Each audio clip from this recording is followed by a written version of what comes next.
Buenos días, profesora. Mi nombre es Nidia Roballo. Soy estudiante del grado 11. Voy a presentar la actividad 1 de la guía 15 de español, que consiste en realizar un video. La música como lenguaje. A lo largo de los años, la música ha sido considerada como un lenguaje universal, pero esta concepción ha cambiado. En la actualidad, el concepto más aceptado es el de fenómeno universal, ya que forma parte de la cultura de todos los pueblos. Como lenguaje queda limitado a ciertas culturas. Humberto Eco, crítico literario, semiólogo y escritor, fue uno de los primeros en pronunciarse al respecto, diciendo que la música no es un lenguaje universal porque carece de contenido semático. Al no tener un significado concreto, no se puede entender por todos de la misma manera. Cada oyente la interpreta de distinto modo, pero no por ello se puede negar que la música sea un lenguaje, ya que es una comunicación y expresión. Tienen sus códigos específicos de representación e interpretación. Es un lenguaje hecho arte, más expresivo si cabe que la propia lengua. Es creada por un compositor, transmitida por un intérprete, escuchada y recreada por los oyentes que la percibimos, aunque sea de diversa forma, incluso atribuyéndole significados que ni siquiera el autor hubiese imaginado. Del carácter inefable de la música se hace eco Aldous Huxley en su famosa frase: la música expresa lo inexpresable. La música como arte se encuentra situada en el marco de los lenguajes artísticos, diferenciándose de estos en que junto a la poesía se transmite en el tiempo. A través de la música se puede describir situaciones, expresar sensaciones, emociones, sentimientos o ideas puramente musicales. La profusión de todos ellos expresados a lo largo de la historia y en la música perteneciente a diversas culturas. Es innumerable. Es un lenguaje que puede tener más significados que el lenguaje oral por dicho motivo. Esta información puede ser, como he dicho anteriormente, interpretada de diversas maneras, pero no deja impasible a nadie. La música puede que no sea experimentada igual por cada oyente, pero lo importante es que en cada uno suscita una respuesta. A veces la reacción es colectiva. Por ejemplo, cuando se escuchó por primera vez el Aleluya de Mesías de George F. Handel en Inglaterra.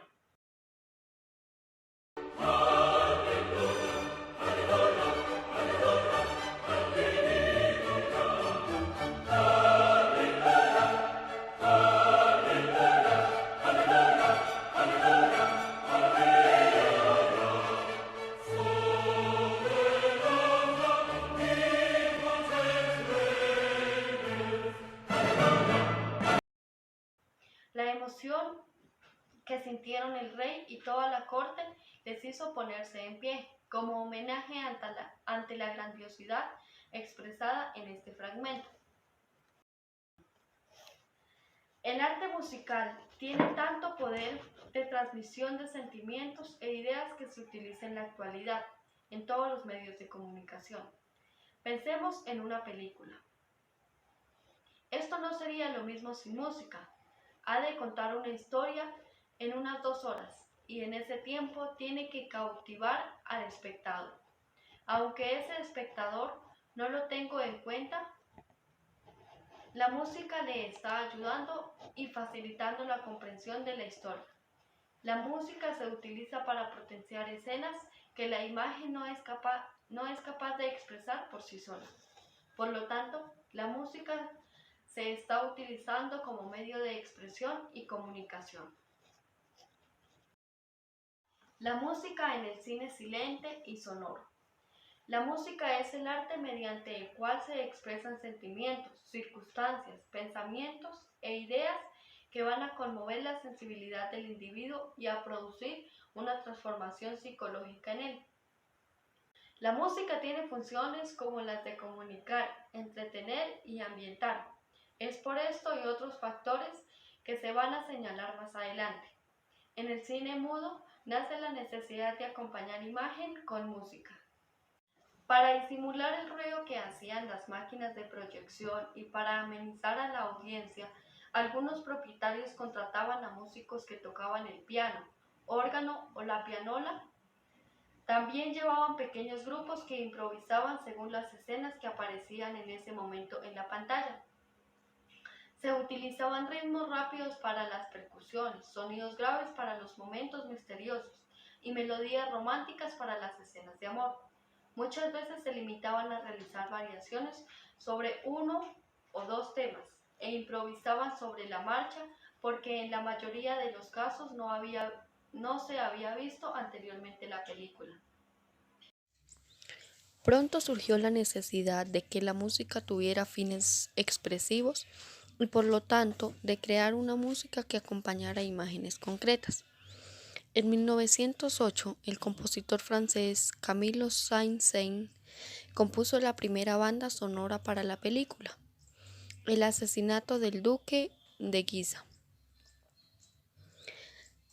Se parte de la premisa de que el cine funciona en un constante paralelismo entre sonido e imagen, y el primero es vital para entender la segunda. Es por esto que la música compuesta para el cine tiene sus propias características distintas a la de otros tipos de composición musical. Con la llegada del cine sonoro en 1927, la música ya no era simplemente de fondo, sino que cumplía un papel de apertura para los créditos iniciales de la película. Sin embargo, no existían aún en tal época los medios para grabar y luego editar la música. Los músicos debían estar cada vez que se grabara la escena. El cine silente se sirvió a sus inicios de la música instrumental basada en las formas musicales de la época romántica. Es decir, que los productores de cine pretendieron en el principio que el nuevo arte fuera aceptada por las clases altas y aristocráticas que se escuchaban en aquella música. Con la aparición del cine sonoro en Hollywood se utiliza la música orquestal basada en la tradición romántica, es decir, como grandes compositores del cine norteamericano fueron inmigrantes de la Europa central. Bartolomeo hace una revisión sobre algunos de las bandas sonoras más bellas compuestas para el séptimo arte y destacan la contribución de componentes como Neyman Yard, Badalamenti, Zimmer, Killar, Barry, Morricone, Van Hels, Williams, Shore, Poledouce, Galasso, Umebayaski. González ha expresado desde los tiempos del cine silente, la música se ha incorporado a la cinematografía como un personaje más.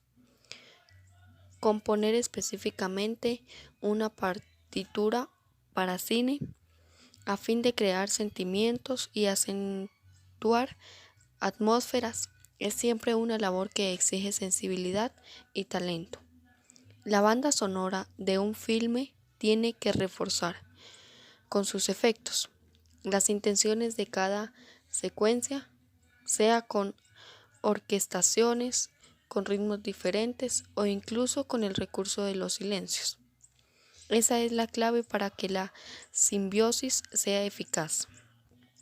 Es importante destacar que después de 1910 se alternaban tanto música clásica como ligera. Así, en la partitura musical del primer largometraje, parcialmente sonoro, El cantor de jazz.